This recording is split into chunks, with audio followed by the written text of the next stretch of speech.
Hi guys, welcome back to my channel, welcome back to Debribhuj vlog.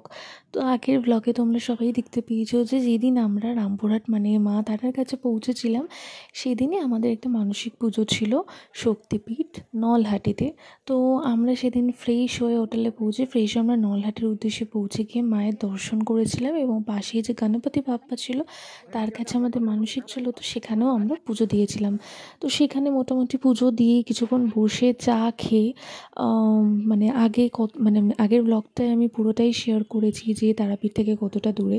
তো পুজো দেওয়ার পর বেশ বিকেলে আমরা বেরিয়ে পড়েছি, কারণ ওখানে প্রচণ্ড ঠান্ডা। যত রাত বাড়ছিল, যত সন্ধ্যেটা নামছিল তখন আরও ঠান্ডাটা আরও বেড়ে যাচ্ছিলো।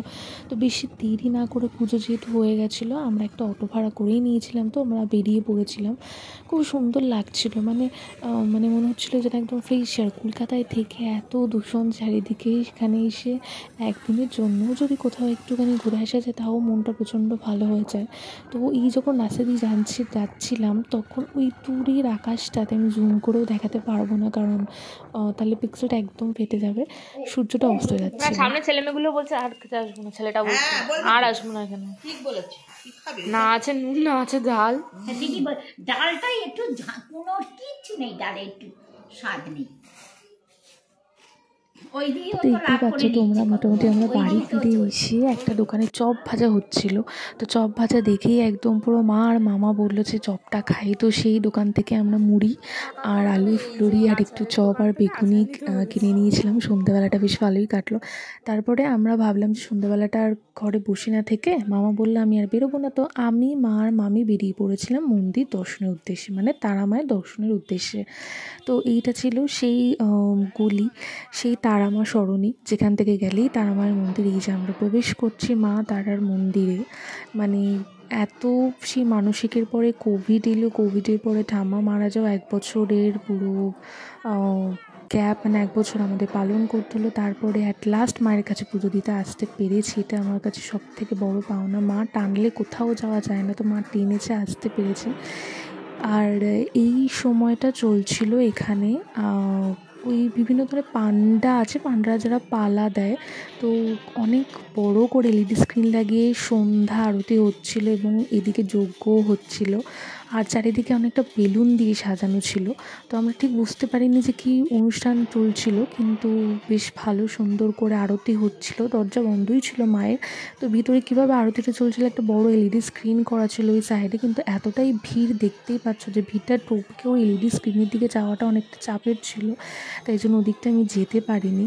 আর এই পাশটায় চলছিল যজ্ঞ, তো দাঁড়িয়ে থেকে যে ঢাকের আওয়াজটাও শোনা যাচ্ছে তাতেও মানে খুব ভালো লাগছে। তো ওই দেখো অসংখ্য মানুষ দাঁড়িয়েই আছে, মায়ের দর্শন না পেলেও মায়ের কাছে দূর থেকে প্রার্থনা করছে। আর এই ছিল মায়ের মন্দিরের দর্শন। আর মায়ের দরজাটা বাইরে থেকে বন্ধ করা থাকলেও এদিকে কিন্তু ভিতরে পুজো চলছিল, মানে যারা আর কি সন্ধ্যাবেলায় পুজো দিচ্ছে তাদের লাইনটা যে যাচ্ছিলো, লাইনটা মোটামুটি যাচ্ছিল। আর এটা হচ্ছে তারাপীঠে আসলে এই স্থানে তো আসতেই হবে, এটা হচ্ছে মহাশ্মশান। তো শ্মশানে আলোটা সেরকম আগের থেকে নাকি অনেক দিয়েছে, কিন্তু এই যে শ্মশানের মধ্যে বলে যে চুল ছাড়া রেখে যেতে নেই, তো চুলটা আমাদের বাঁধাই ছিল। যাই হোক, এটাতে এই স্থানে আসলেও একটা অদ্ভুত শান্তি অনুভব করা যায়। তো এটা ছিল আজকের ব্লগ আমার। আর আগের ব্লগটা যারা এখনও দেখোনি তারা প্লিজ দেখে নাও। আর ব্লগটা ভালো লাগলে একটা লাইক করে দিও, যারা ফেসবুক পেজে দেখতে পাচ্ছ তারা ফলো করে দিও, যারা ইউটিউব চ্যানেলে দেখতে পাচ্ছ তারা প্লিজ আমার ইউটিউব চ্যানেলটাকে সাবস্ক্রাইব করে দিও।